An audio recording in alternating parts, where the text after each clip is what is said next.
Today we're going to go over some beginner witchcraft things such as the elements, what to put on your altar, how to cast a circle. So first off, what is witchcraft? Witchcraft is an art. It's used to control the energy in the universe for what your purpose is. It's not like you see on TV shows where it's big and flashy. Usually it's small things like bottles that are used to protect, to love, to heal. So let's talk about altars.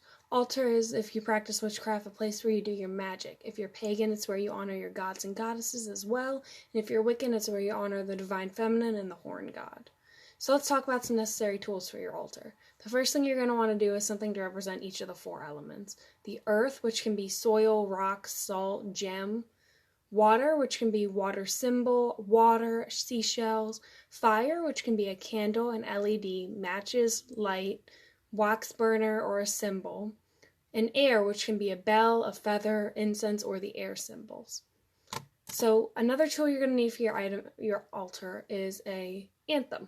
An anthem is something used to cut things on the physical and metaphysical plane. It doesn't have to be something big and sharp. It can be something as small as a pocket knife. An anthem doesn't have to be super fancy either. It can be a butter knife from your kitchen you don't use, a steak knife. Mine is an old Swiss Army knife, so it doesn't have to be the most fancy item in the world. Next thing you're going to want to need, this one is a bit on the debatable side, is a chalice. A chalice is used to symbolize the Holy Grail of sorts. It's used to pour water, wine if you're pagan, for your gods, and it is not necessary, but many altars do have a chalice on them. So that also represents the element of water. Another item is your pentacle. A pentacle does not have to be a 5-pointed star. It can be whatever symbol means power to you. This is the easiest one on your altar to make yourself. For example, this is mine. I just painted it on a piece of cardboard. Get creative with this one. It can be whatever symbol to you means power. A 7-pointed star, a 5-pointed star, a 6-pointed star if those are a thing. Do whatever makes power in your brain. So get creative, do something, have some fun with this one.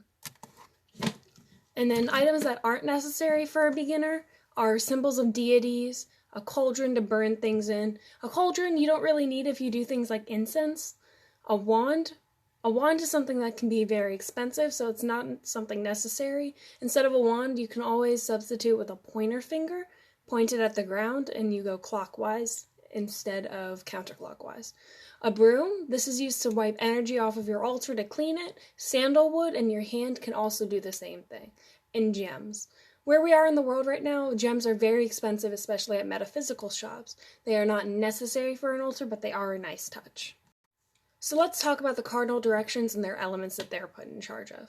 North is the element of earth, east is the element of air, south is the element of fire, and west is the element of water. For each of these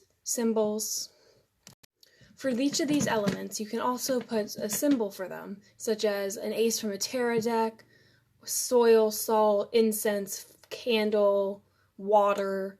All of these things can be used as symbols for each of the cardinal directions, and on many altars they are put in the actual cardinal direction to help represent that.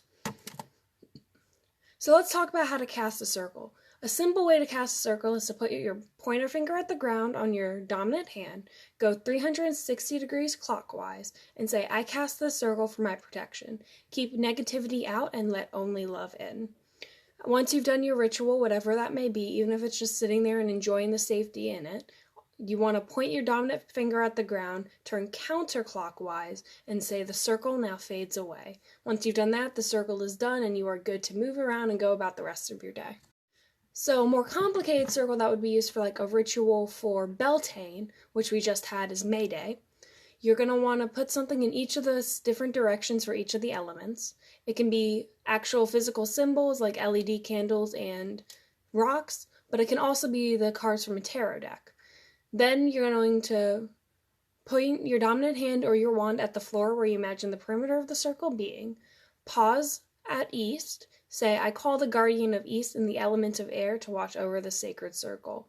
Imagine what you think he looks like in your head. Maybe a guardian angel, maybe a giant bird. Whatever you think the guardian of air looks like, that's what you need to imagine in your head. Then you're going to want to bow your head to him, then continue and do the same thing for west, south, then north.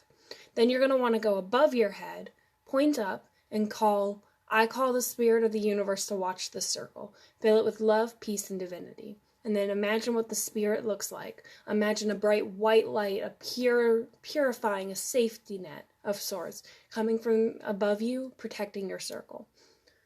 Once you finish this, you thank the guardians, tell them to go in peace and love, north, west, and south after east. You want to do this for each one, and as you turn, saying goodbye to each of the guardians, from east, north, west to south, you want to imagine the circle fading as you go along. So let's talk about a Book of Shadows. A Book of Shadows is used by witches to hold all the information they've had over the years. Inside of this, you could put dedications to any gods you follow, basic crystals that you use, any sigils, how to cast the circle, days of the week, the wheel of the year, and a moon calendar. Really, any spells you write, anything you think is important, put in your Book of Shadows. For our witches in the closet, that's okay. Just do a Google Doc. You can put all your information in there, and if nobody has access to your Google account, it's safe and secure. So that's all the information for this week. Be sure to subscribe if you'd like more information in the future. Tell me how I did, tell me how I can improve, and I hope you guys have a great day.